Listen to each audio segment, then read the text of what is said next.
मैया किसी के भी आगे हाथ ना पसारा करो। आप लोग तो क्या हुआ, हमारे देश में बता क्या होता है, चुनाव के टाइम नेता लोग साड़ी बांटते हैं, वो महिलाएं ऐसे चढ़ी जाती हैं एक दूसरे के ऊपर एक साड़ी के लिए। हाँ या ना? नहीं, साड़ी के लिए मर जाती हैं। एक साड़ी 100 रुपया की होगी, थोक में, और 50 की मिली होगी नेताजी को। 100 रुपया के लिए तुम ईमान बेच के आ गई। कोई अमीर आदमी तुम्हें साड़ी दे तो क्यों लेती हो? सवाल हर स्त्री से है। साड़ी किसी दूसरे मर्द की नहीं पहननी चाहिए, साड़ी केवल अपने पति की पहननी चाहिए। और कोई श्रद्धा से तुम्हारे घर आकर दे तो अलग विषय है कि भाई ये आपको भाभी के सम्मान से दे के गया, आपको लक्ष्मी के सम्मान से दे, वो अलग विषय है। पर तुम 100 रुपया की साड़ी के लिए जाओ, लड़ो और लाइन में खड़े हो के साड़ी, फटी साड़ी पहनो, पुराना कपड़ा पहनो, पर पति का ही पहनो। ये नारी का धर्म है। लेकिन अब कौन समझाए? एक साड़ी के लिए लोग बिक जाते हैं। बोलो हाँ कि ना? मैया कोई आपको साड़ी देगा, कल कोई आपको एक सोने की अंगूठी देगा, कल कोई आपको एक सोने का हार देगा, तो वो केवल देगा ही देगा थोड़ी, कल को आपसे कुछ लेगा भी। तो जब लेगा तो आप मना कर पाओगी, क्योंकि आप तो ऑलरेडी उसके एहसान तले दब गई हो। इसलिए कहता हूं कि किसी के एहसान मत लेना। गरीबी 4 दिनों की होती है, एहसान सारी जिंदगी का होता है। गरीबी में गुजारा कर लेना, पर किसी का एहसान मत लेना, क्योंकि वो एहसान सारी जिंदगी गाएगा कि देख मैंने तेरे को ये दिया। तुम किसी से एक साड़ी ले लोगी, वो 4 लोगों के बीच में बोलेगा देखो हमने इनको एक साड़ी दी थी। तुम एक साड़ी में काहे, तुम पति के कपड़े पहनो ना। तुम्हारा पति गरीब है कोई बात नहीं, जैसा तुम्हारा है हाल चाल वैसे में खुश रहो, नमक रोटी में खुश रहो। आजकल स्त्रियां हो या पुरुष अपनी इनकम में खुश ही तो नहीं है। यदि हर व्यक्ति अपनी परिस्थिति में प्रसन्न रहे तो खुशी ही खुशी है। आदमी को ज्यादा चाहिए, ज्यादा के चक्कर में वो खुद का मोल कर लेता है।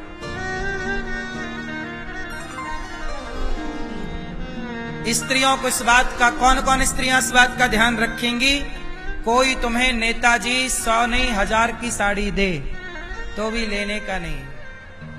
स्वाभिमान से जियो, स्वाभिमानी रहो। साड़ी देने दो किसी को, देने वाले को। आप वोट दो, जो योग्य नेता हो से वोट दो, पर साड़ी लेकर वोट दोगे तो उसने तो आपको खरीद लिया ना। फिर आप ऐसे नेता से कैसे उम्मीद करोगे कि ये राष्ट्र का निर्माण करेगा या देश का उत्थान करेगा, तुम्हारे क्षेत्र का विकास करेगा? इसने तो तुम्हें खरीद लिया ना। 100-200 में ये पुरुष लोग बिक जाते हैं पौआ भर में। एक बोतल शराब की दे दी, नेताजी ने, बिक गए। अब बताओ कौन सी बटन दबाऊं? ये 2 कौड़ी के लोग जो बिक जा रहे हैं, इनसे इस राष्ट्र का निर्माण ना होगा। इन बिकाऊ लोगों से इस देश का भला ना होगा। अरे तुम बिकाऊ ना होते, योग्य नेता चुनते तो आज हमारा देश स्वावलंबी होता। अब एक बात बताओ, हमारे देश में एक भी प्लेन बनता है? बोलो। एक भी हेलीकॉप्टर बनता है? बोलो। नहीं बनता। एक भी मोबाइल बनता है? बच्चों के खिलौने तक चाइना से आते हैं। तुम लोग कर क्या रहे हो?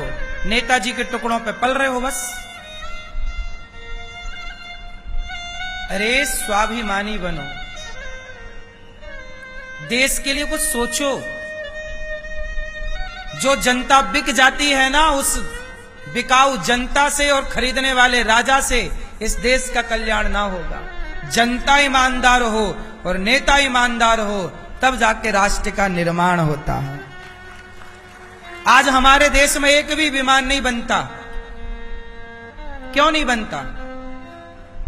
जापान कितना छोटा देश है, उस देश की टेक्नोलॉजी को दुनिया खरीदती है। बोलो हां, तुम क्या कर रहे हो? केवल निंदा चुगली और क्रिकेट देख रहे हो, 2020 सास बहू और साजिश देख रहे हो। इससे ज्यादा क्या काम है? इस देश के हित में कौन सोच रहा है? किसे फर्क पड़ता है? चुनाव आता है, सब लोग नेताजी से कहते हमारा बिजली का बिल माफ कराओ, हमारे को सिलेंडर फ्री में चाहिए, हमें बिजली फ्री। क्यों चाहिए तुम्हें फोकट में? जो चीज पैसे में आती है वो पैसे में ही आएगी, और फोकट में लोगे तो जैसा हाल श्रीलंका का हुआ, कटोरा लेके घूमना पड़ा उसे, जैसा हाल पाकिस्तान का है ऐसा हाल तुम्हारा हो जाएगा। राष्ट्र नीतियां भी कुछ होती हैं कि नहीं? देश का उत्थान भी कुछ होता है कि नहीं? देश का भला किससे होगा? आज जिस देश के पास जितनी टेक्नोलॉजी है ना, वो देश उतना सुपर पावर है। अमेरिका सुपर पावर बना बैठा है, भारत क्यों नहीं हो सकता? क्योंकि भारत के लोग एक साड़ी में बिक जाते हैं, शराब की बोतल में बिक जाते हैं। कैसे सुपर पावर बनोगे तुम? तुम्हें तो सब चीज फ्री में चाहिए, पैसे से कुछ नहीं, बस निकम्मे बैठे रहो, सरकार देती रहे फोकट में, खाते रहो। तुम अपने हाथ पांव कब चलाओगे? जंग लग जाएगी तुम्हारे हाथ पांव में। वो देश कभी तरक्की नहीं कर सकता जिस देश की जनता आलसी हो जाती है। अरे अपने लिए रोटी तो कमा के खा लो। अब सरकार तुम्हारे लिए 5 रुपया किलो, 2 रुपया किलो गेहूं दे रही है। क्यों? तुम अपना पेट भी नहीं भरते तो पैदा काहे के लिए हो गए हो भाई? सरकार पर बोझ क्यों बनना? मां बाप पर बोझ क्यों बनना यार? कमाओ। देश को बहुत आगे जाना है। राफेल हम लोग खरीदते हैं, कितना बढ़िया वो देश होगा जो राफेल बेचता है। वो दिन कब आएंगे जब हम राफेल जैसी टेक्नोलॉजी को डेवलप करेंगे और हम दुनिया को राफेल जैसी टेक्नोलॉजी देंगे। वो दिन तब आएगा जब देश की जनता ईमानदार हो जाएगी और अपना पेट खुद भरेगी। सरकार को कहेगी नहीं आप तो टेक्नोलॉजी पे काम करो, हम अपना पेट भर रहे हैं, हमारी चिंता तुम ना करो। अब सरकार तुम्हारी चिंता कर रही है, तुम्हारा पेट भरने में लगी है, तो वो राष्ट्र की चिंता कब करे? तुम्हें तो टमाटर आलू से फुर्सत नहीं मिल रही है।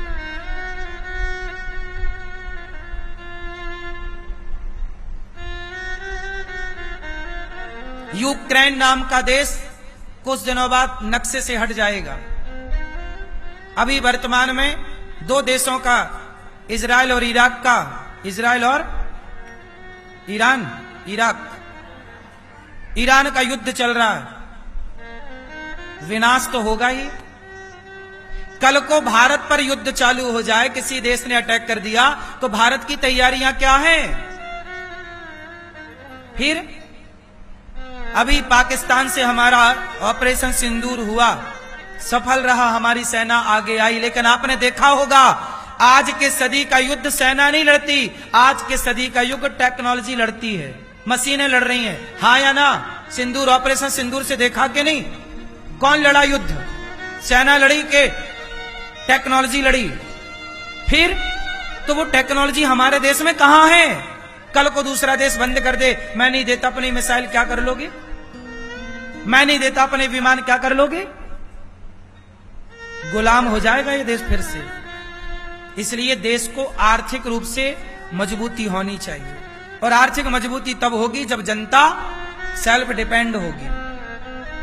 जब तुम अपना पेट भर लोगे, सरकार के भरोसे नहीं। सरकार को स्वतंत्र छोड़ो कि आप देश के लिए काम करो, आप नई रणनीति बनाओ, नया चीजें बनाओ। हम कहते हैं खरीदो कुछ मत।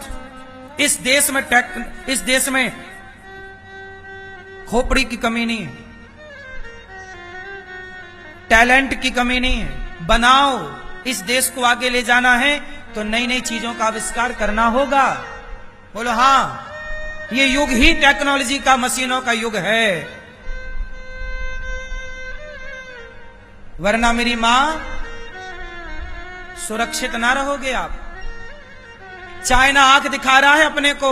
चाइना यदि अपने से आक्रमण, अपने पे युद्ध कर पड़ा तो बताओ चाइना से लड़ पाना संभव है? लड़ाई होगी, जीतेगा कौन हारेगा कौन वो अलग बात में होगी, लेकिन बताओ वो कितना पावरफुल है कि नहीं।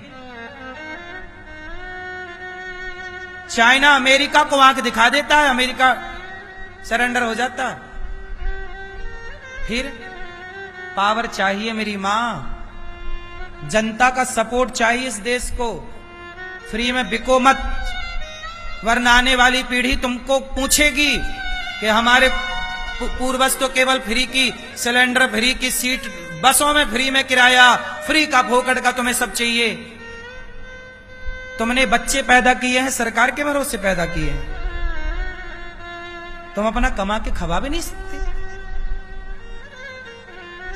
इसलिए सरकार को केवल दो काम करना चाहिए, भारत की शिक्षा फ्री कर देना चाहिए और चिकित्सा फ्री कर देना चाहिए। बाकी कोई चीज फ्री नहीं होना चाहिए इस देश में। शिक्षा फ्री होनी चाहिए। कोई भी बालक प्रधानमंत्री का बेटा हो या मुख्यमंत्री का या रिक्शे वाले का एक ही स्कूल में एक साथ बैठ के पढ़े, यह समानता का अधिकार हो इस देश में। और स्वास्थ्य, कोई हो अमीर हो गरीब हो, अब होता क्या है, भारत का गरीब आदमी सरकारी हॉस्पिटल में इलाज कराता है और बड़े बड़े नेता बीमार पड़ते हैं तो अमेरिका इलाज कराते हैं। बोलो हाँ, हमारे देश के नेता कहां इलाज कराते हैं? कोई अमेरिका, कोई लंदन, कोई बड़े बड़े हॉस्पिटलों में। अपन लोग तो वहां घुस भी ना पाए उन हॉस्पिटलों में। तो हमारे देश में सिलेंडर फ्री में दे रहे हैं, क्यों दे रहे हो भाई? पैसा लो। स्वास्थ्य फ्री में दो, शिक्षा फ्री में दो। जिस दिन इस देश की शिक्षा एक हो गई कि मुख्यमंत्री का बेटा और रिक्शे वाले का बेटा एक स्कूल में बैठ के पढ़ेगा, उस दिन देख लेना ये देश कितनी तरक्की कर जाता। समानता की बातें बहुत करते हैं, पर समानता खड़ी कर देना लाके ये बहुत पीछे हैं अभी हम। हाँ या ना? कितने लोग मेरी बात से सहमत हैं कि इस देश में स्वास्थ्य और शिक्षा फ्री होना चाहिए? नहीं है सहमत आप? स्वास्थ्य फ्री हो, इलाज, स्वास्थ्य का मतलब इलाज और शिक्षा का मतलब, आजकल पढ़ाई सबसे, इस देश में सबसे महंगा क्या है? आज सबसे महंगी है शिक्षा इस देश में। हाँ या ना? है सबसे महंगी। जबकि लंदन, अमेरिका जैसे देशों में माँ बाप को टेंशन ही नहीं होती पढ़ाने की, सरकार पढ़ाती है। जो पढ़ना है बच्चा पढ़ो।